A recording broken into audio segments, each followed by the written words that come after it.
This podcast was recorded on the land of the Gadigal people of the Eora Nation.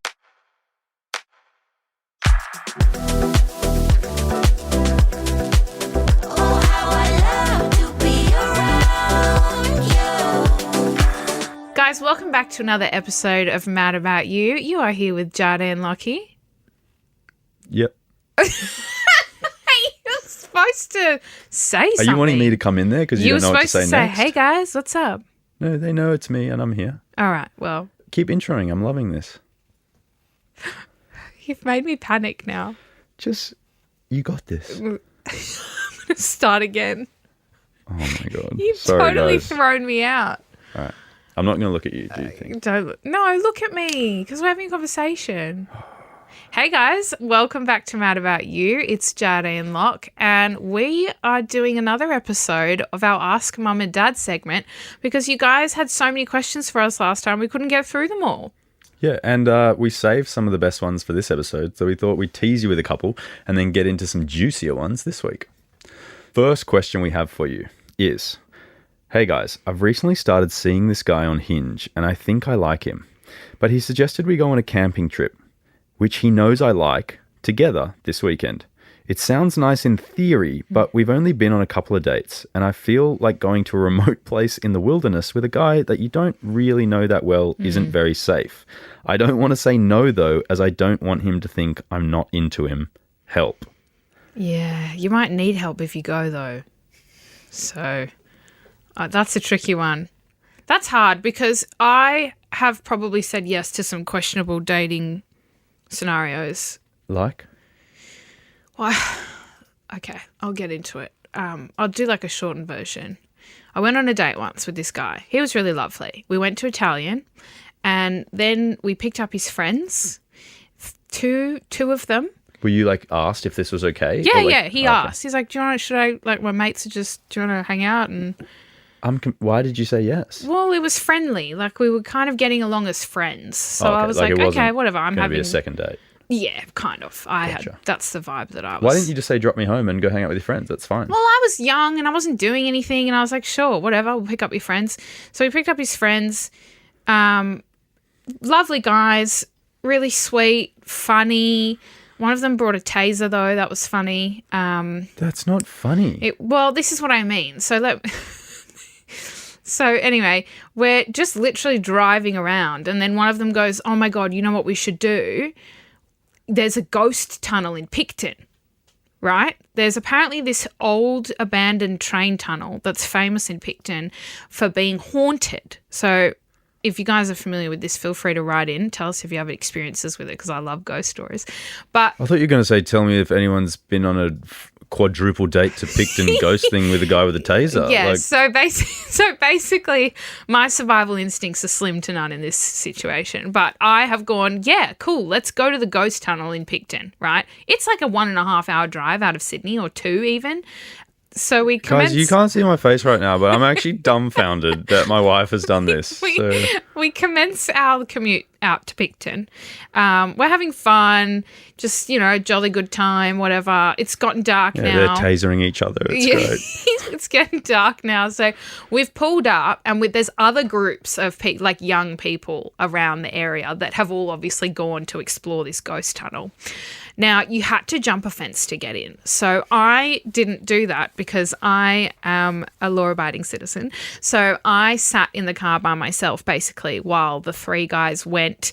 The guy took his taser as well, just for safety. I don't know what that was going to do against a ghost.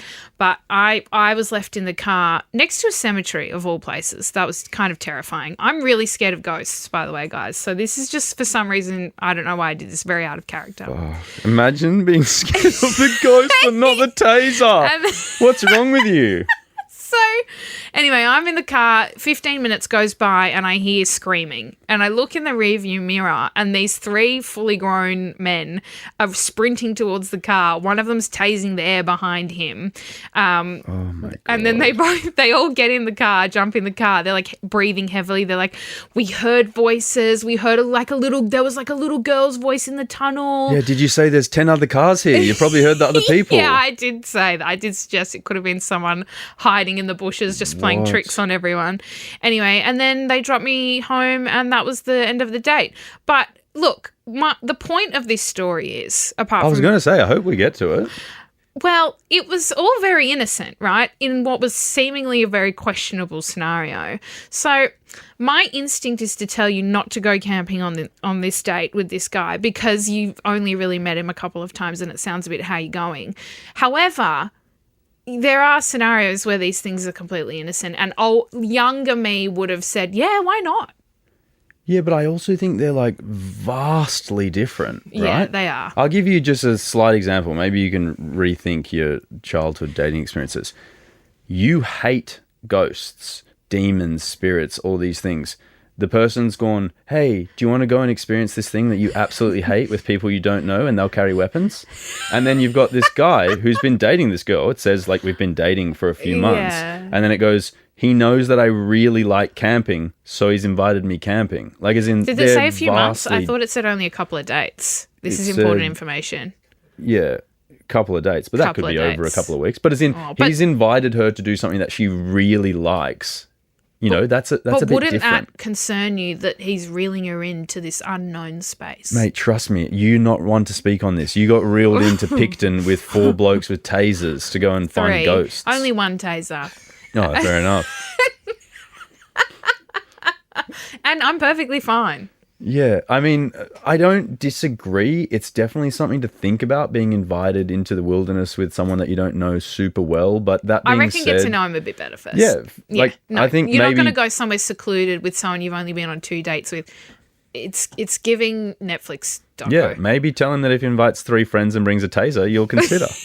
But I think safe to say, like, hey, I love that idea. That sounds fantastic. But, you know, like maybe we go on a couple more dates and see how this is going before we go and spend a few nights in a tent together in the middle of nowhere. But It sounds like he's, you know, if he's a genuine bloke, it sounds like he's listening to the things that you like and he's trying to plan, you know, dates around that, which is kind of, you know, that's kind of nice. And I think that's what people look for. So don't shun it off and think he's a weirdo, because I don't think that's the case. But yeah, maybe wait till you've maybe spend a few nights together camping before going camping. The move is to gently postpone it and you know, you don't necessarily want to push someone away if they're kind of trying to make, you know, like romantic-y gestures. Romantic gestures and show an interest in what you've been sharing with them. But yeah, hey, that sounds like a great idea, but you know, maybe not quite yet, you know, just gently. I really appreciate it, but would love to just get lunch and have a picnic first. Yeah, fair enough. But sounds kind of fun. Yeah, it does sound fun. When you do it in the future, hope you enjoy. And yeah, sorry about Jad's taser story. That's probably really turned you off going camping with this guy. So sorry about that. If he rocked up, if you went camping and he was in the car with 3 of his mates, I'd be a bit concerned. Yeah, but just remember that you like it and he's invited you to do something you like. So that's a good step in the right direction.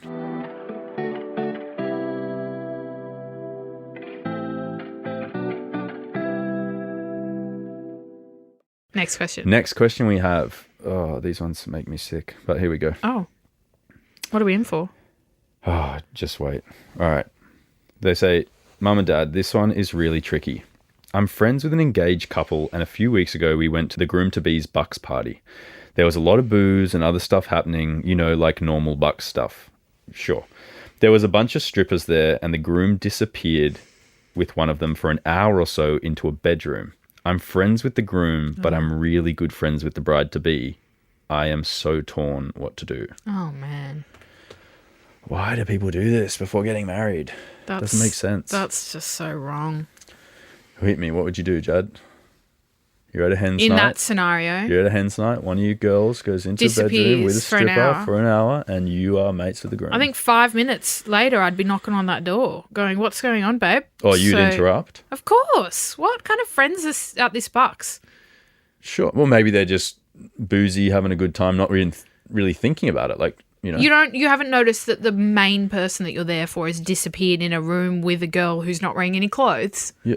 Sure, I'm just playing devil's advocate. Oh my goodness! But yeah, I don't scenario all disagree. Over again. But you'd say you'd knock on the door 5 minutes in and go, "Hey, what's cracking?" Why wouldn't you knock on the door 1 minute in then? Well, you know, your brain probably tries to rationalize things, and then you kind of go, "Oh, hang on, that's weird." Yeah, like maybe he's helping her put on her clothes or something. Yeah, sure. And then He's where do finding you her go a from that? jacket. She's cold. Yeah, and then you see her bag out in the living room, realise that, she can't get I'd dressed. knock on the door. I don't think I'd allow my friend to do that. I think I'd step in and go, you've had a few, babe. You're getting married. Like, what's doing? You got cold feet. Let's deal with it in another way, you know? Even a bit of attitude in there. Yeah. Yeah.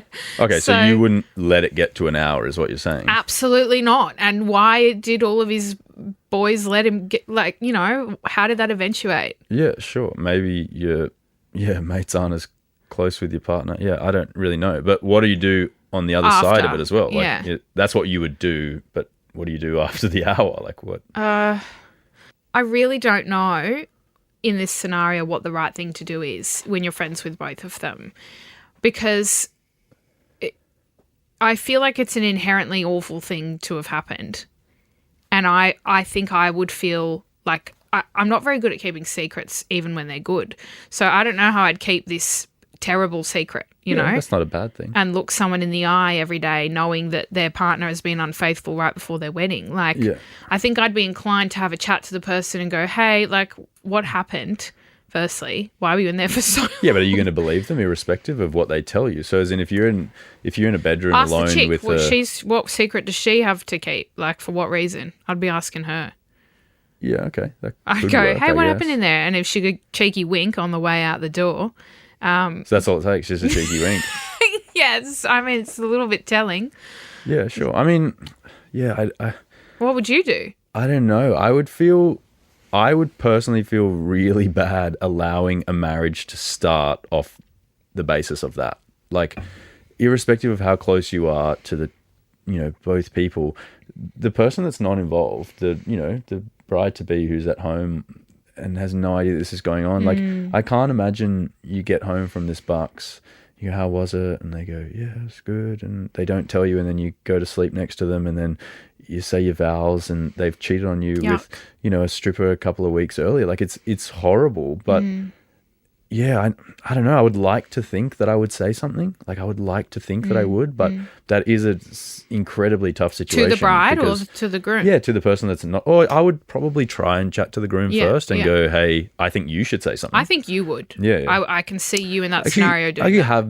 I have been in a similar scenario where one of my mates was being a little bit inappropriate with girls when he was in a relationship, and I did pull him up on it, and I think he heard, but it also tarnished maybe our relationship a little bit. Like, we're not as close as we once were. So maybe people don't like hearing those things, but that's fair enough. I was, I was the same situation. I really liked his partner, and I respected it, and I was friends with her. And so when I saw it, I said, I think you should really rein it in, or, your values aligned more with being open and honest with your friend than the latter, than not saying anything and keeping that friendship. Sure, but that being said, they were also just dating. It wasn't like they're engaged, they're married. Like, your families are connected. You've probably spent tens of thousands of dollars on this wedding, and you won't be able to get that money back. And there's, your families are connected. There's so much more to consider. But that being said, I think it would be super tough to, I don't think I would be able to sleep knowing that I've let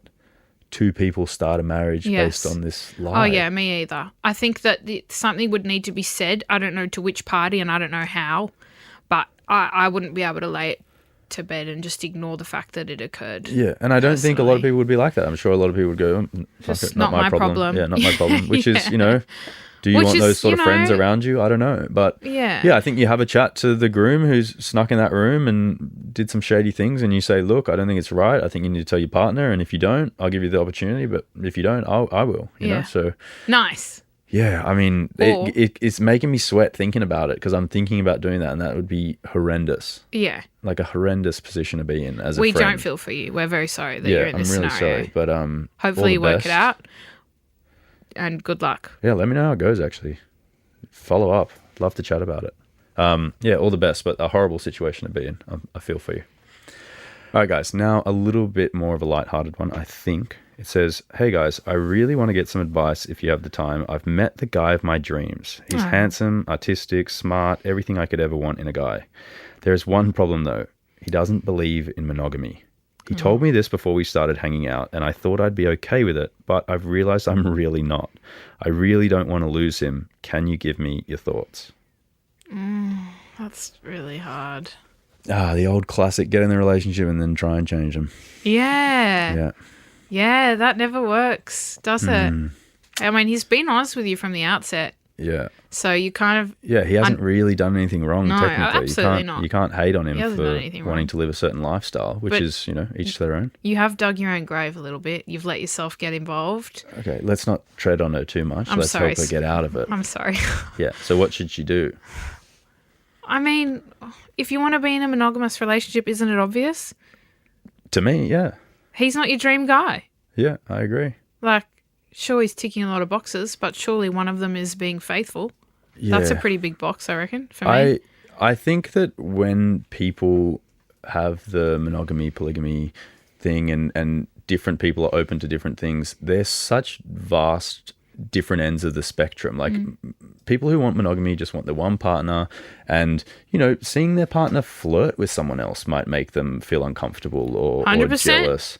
Oh, Jesus. All right. So it's like those little things, let alone letting your partner sleep with other people. Like it's such a huge thing, because a lot of people value that so deeply in a relationship, and that's that's like the deepest thing that you can share with another person in a relationship when it's just the two of you. So for him to not care about that, but be open to having that with other people, and it's I'm sorry, but it's destined to fail, and it's not, I don't think it's fair for you to ask them to not live authentically and how they want to live their life. And he's been honest and upfront from the start about what sort of he wants to do, and I think if you were honest at the start, maybe you wouldn't be in the position that you're in, because if you said, hey, that's not for me, then perhaps you wouldn't have even got to the stage where you've fallen for him deeper and deeper, which is a shame, because now you have this hurdle to jump over. But I think there's a lot of people who hope and pray that they're the exception to the rule. Yeah. I can change him. Yeah. I mean, I think I've experienced that with partners, where they have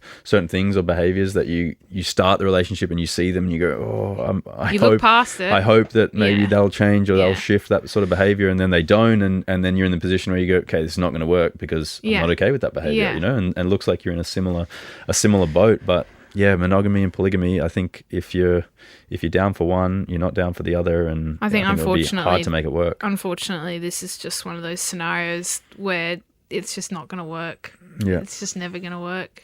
And I think you'll know for next time. If you Don't have to let cross yourself this get bridge again, involved. and someone says to you they want an open relationship, and that's not for you, know that that's totally fine, and don't waste your time.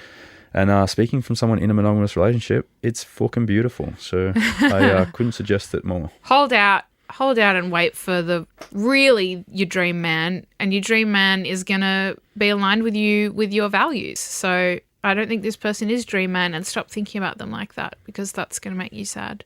Yeah, flick him. On to the next.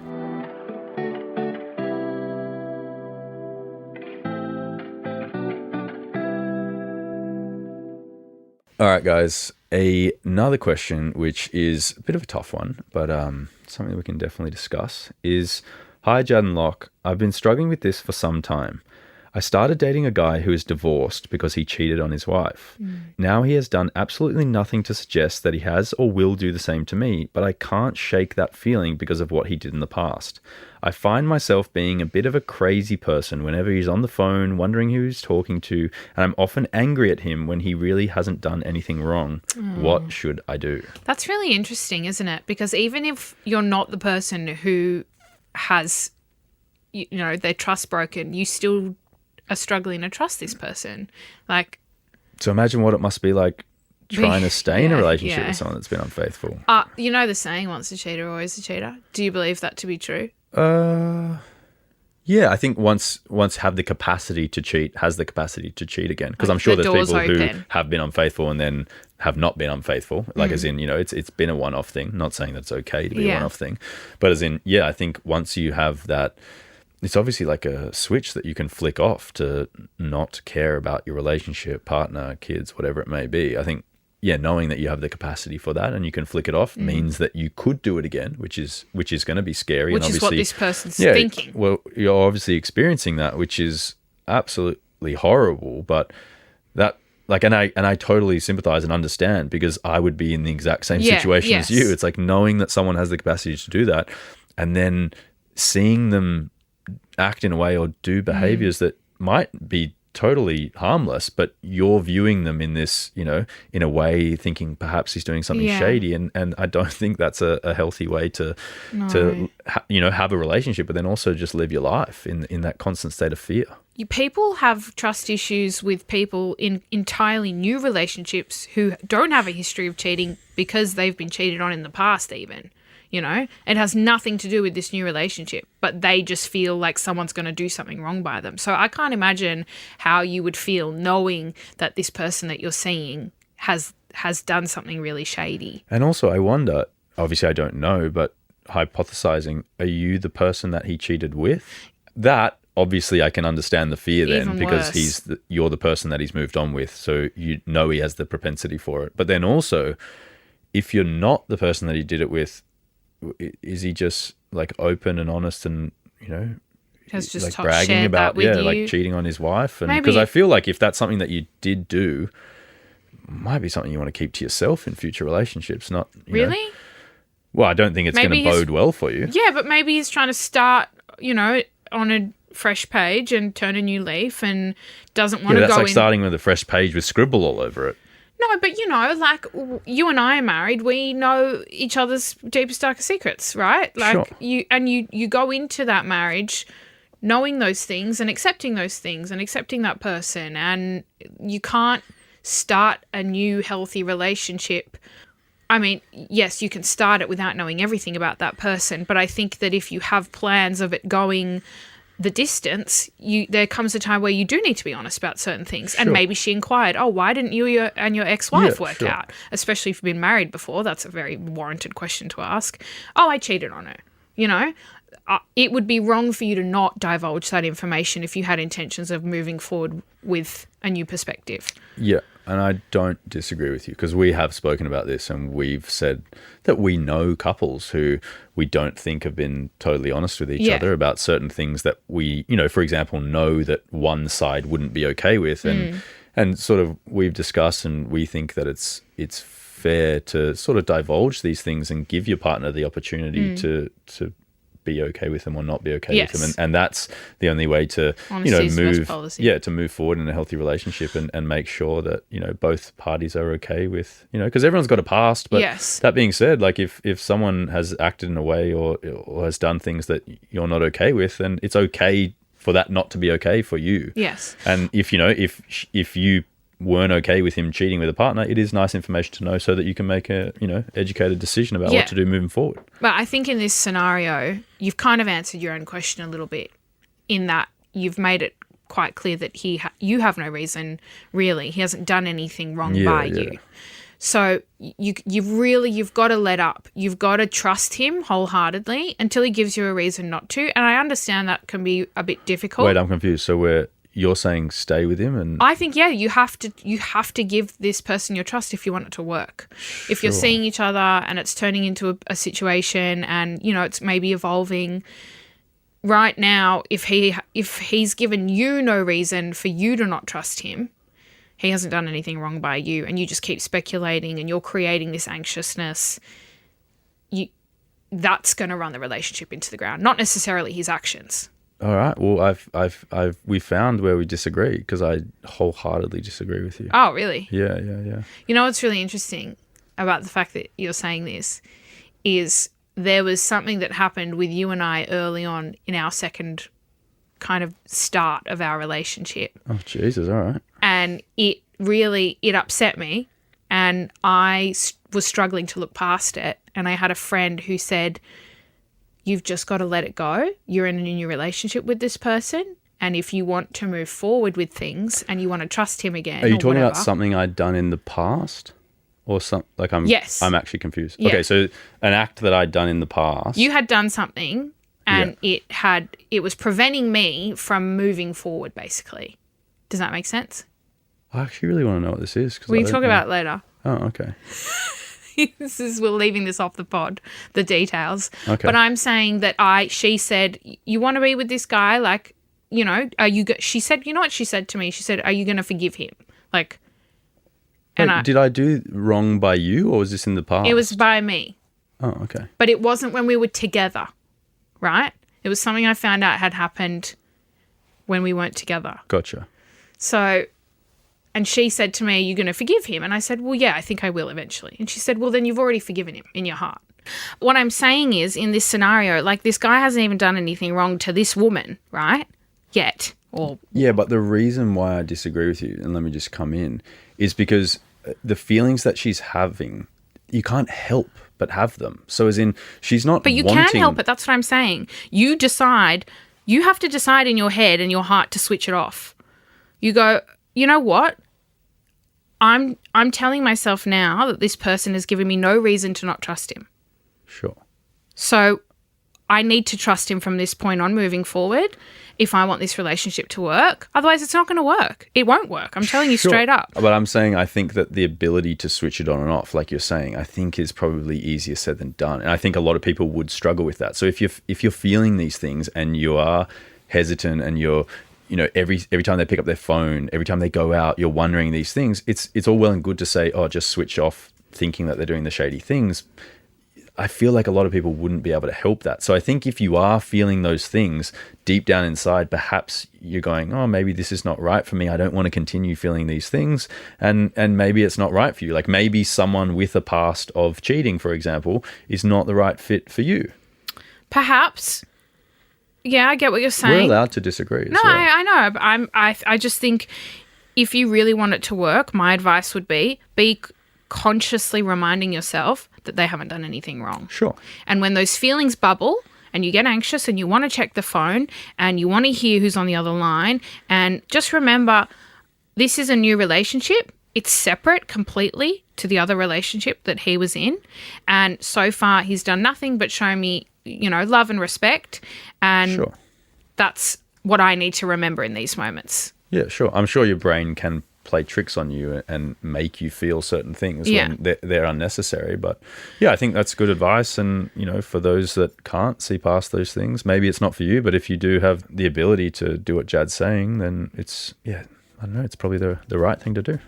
Give it a red hot shot. All right, guys. Another week of Mad About You done and done. Thank you for your Ask Mum and Dad questions. It's definitely a fun segment that we both enjoy. So feel free to keep sending them in, and we will schedule a couple in a couple of weeks' time because I enjoyed it. Yeah, maybe we'll even get enough to, I don't know, spit out in a whole nother extra potty. Yeah, so keep sending them through, and you can do that by sending us an email at madaboutyou@novapodcast.com.au, or feel free to DM either of us.